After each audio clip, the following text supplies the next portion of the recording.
Hello, everyone. I recently saw a show called Fleabag. It's available for streaming on Amazon Prime. It's a pretty short series. It's only got two seasons, 6 episodes each. It is a primarily comedy, though there is a little bit of drama.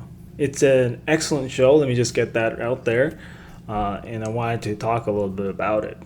So, for those who haven't yet seen this show, I'm going to give a very brief idea of the premise. So, it's about a young woman living in London, England, and she's kind of got not a whole lot going on. She doesn't seem to have really a plan for her life, and she kind of has that sort of attitude of not really caring about anything. She likes to joke a lot. No matter how serious the situation, she always finds some way of joking about it, making light of it. So she's one of those characters that, really just doesn't seem to have a care in the world. About the only thing that we know about her is that she runs a cafe, and that she seems pretty incapable of maintaining any kind of serious relationship. So throughout the show, we see mainly her place in a family of other people who are otherwise fairly normal, people who have things going for them, and generally pretty straight laced. And all these family members around her, they have things that are happening, and they pull her in to help out, and we kind of see the comedy that ensues. It's a very compelling premise, and it makes for some very interesting situations. I will say, however, that the acting is probably the thing that kind of really carries this show. In particular, the main actress, Phoebe Waller-Bridge. She is just absolutely charming in this show. She always has a smile on and always throws out very quick-witted jokes, and she's hilarious. Now, I've never been a huge fan of shows and movies that break the fourth wall. I think it's usually a pretty lazy way of doing exposition, or a very lazy way of doing comedy. And I think I'm going against the grain here and probably going to offend a lot of people, but I think probably the most prominent example of breaking the fourth wall that's not done very well is Deadpool. I don't find Deadpool's attempts at comedy using that fourth wall to be very effective. I'm sorry, I like Ryan Reynolds, but it's just not very funny. I don't think it's helped by the fact that Ryan Reynolds wears a mask for most of the Deadpool movie, and so when he turns to the camera and talks to you, there's very little that's communicated by his facial expression. In contrast, in Fleabag, whenever the main character Phoebe looks at the camera, she always throws out this really funny facial expression that gets you every time, you know. So I think that's an example of breaking the fourth wall that's done really well, because the actress is very emotive with her facial expressions. Everybody else also does a very stand-up job. I recognized Olivia Colman, who plays the stepmother in Fleabag. She also played the queen in The Favorite.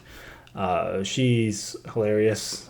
She has that way of talking while always showing her upper teeth. That's very characteristic of her. I thought it was pretty hilarious. Yeah. So as a whole, the cast really carried this TV show. Now, I do have some nitpicks about this show, and this is the main reason why I wanted to make a video, actually, because you don't need to hear me rave about this show. But I do have a few things I wanted to say.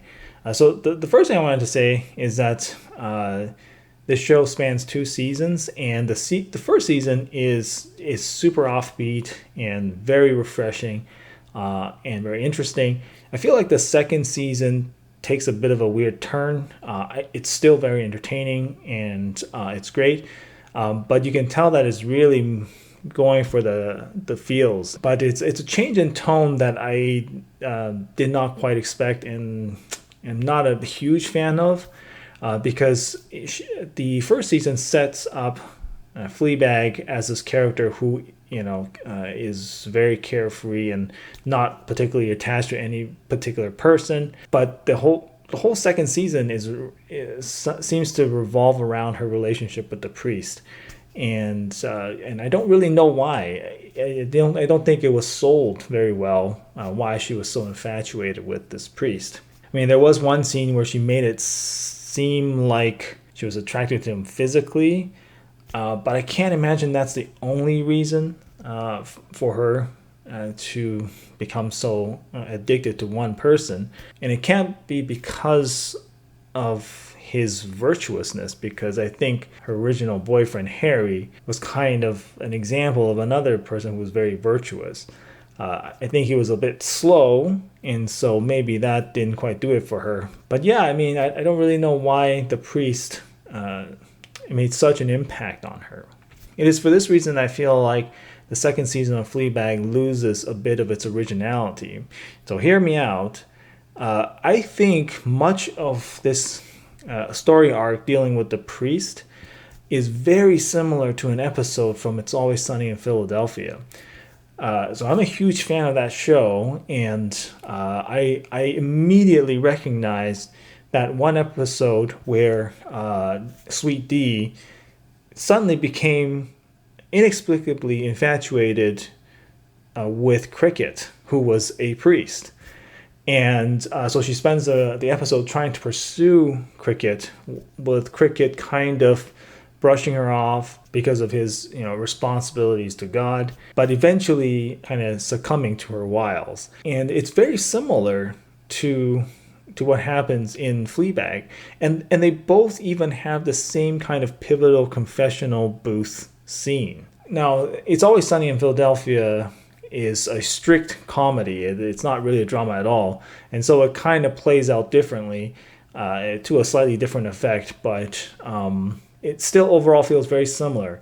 Sweet D's character is very much like Fleabag in that she's also a young woman in Philadelphia with basically no plans to her life. She just kind of crass, and she works at a bar, just like how Fleabag works at a cafe. So it's very similar, and this sort of inexplicable, sudden crush on a priest is very similar. Yeah, so Sunny actually did it first. So bring it all in. I think Fleabag is an excellent show. It's super entertaining. The main character, the actress who plays Fleabag, is just relentlessly charming, and it makes for a very binge-worthy show. So check it out. I realize a lot of people may not have Amazon Prime, and certainly won't think of it as a video streaming service, but between this show and The Boys, it might be worth signing up for Amazon Prime for just a month to check out these two shows. I'll probably talk about The Boys in a separate video if I ever get around to it, but that's another excellent show that's available on Amazon. So that's it. I'll see you in the next one.